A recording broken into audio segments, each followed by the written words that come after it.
সবার চোখে কাটা হয়ে থাকতে হয়। একটা সময় যে বাড়িতে কাটিয়েছি 18 বছর পার হতে না হতেই সেই নিজের লোকেরাই বোঝা মনে করে। মেয়েদের ফ্যামিলি প্রবলেম নিয়ে বলতে গেলে রাত শেষ হয়ে ভোর হয়ে যাবে, অথচ মানুষ ভাবে মেয়েদের বোধহয় কোনো সমস্যাই নেই। একটা সময়ের পর মেয়েরা তার পরিবারের কাছেই বোঝা হয়ে যায়। সেই মেয়েটার সাথে কেউ ভালো করে কথাও বলতে চায় না। সবার চোখের কাটা হয়ে থাকতে হয়। সব সময় তাকে চোখে আঙুল দিয়ে বুঝিয়ে দেওয়া হয়, যত তাড়াতাড়ি বিয়ে দিয়ে শ্বশুরবাড়ি পাঠানো যায় ততই ভালো। বিয়ের সম্বন্ধ এসে ফিরে গেলে সমস্ত দায় যেন মেয়ের উপরেই গিয়ে পড়ে।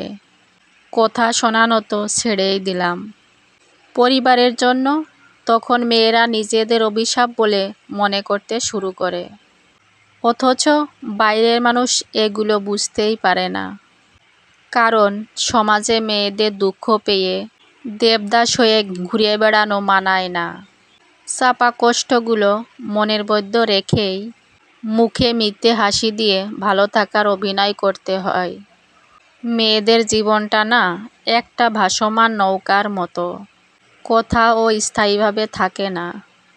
কখনো বা বাবার বাড়িতে, আবার কখনো বা শ্বশুর বাড়িতে, কখনো বৃদ্ধ বয়সে সন্তানের বাড়িতে।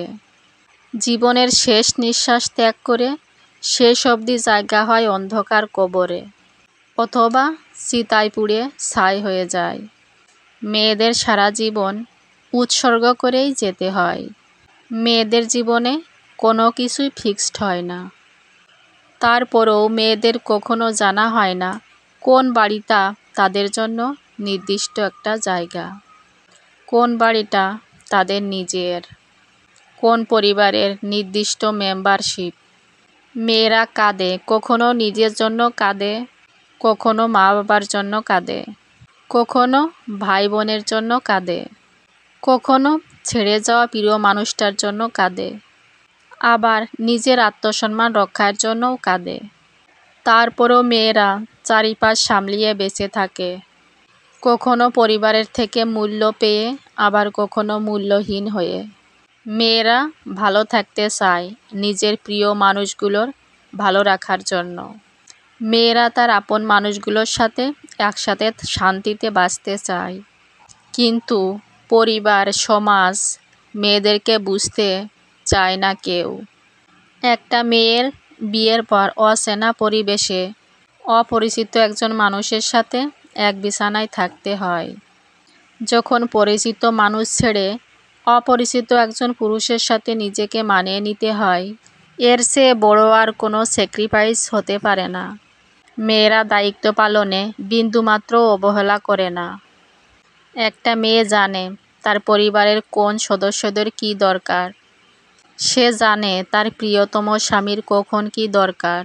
তার সন্তানের চাহিদা, মা বাবার চাহিদা, সব কিছু সে পরিস্থিতির শিকার হয়ে শিখে নেয়। একটা মেয়ে সহজেই সবাইকে আপন করে নেয়। বন্ধুরা, ভিডিওটি যদি তোমাদের ভালো লেগে থাকে তাহলে চ্যানেলটা সাবস্ক্রাইব করে আমার পাশে থাকবে, আর কমেন্ট করে জানাবে আমার ভিডিওগুলো তোমাদের কেমন লাগে। ভালো লাগলেও কমেন্ট করে জানাবে, খারাপ লাগলেও কমেন্ট করে জানাবে, তাহলে আমি শুধরানোর সুযোগ পাবো। ভালো থেকো, সুস্থ থেকো।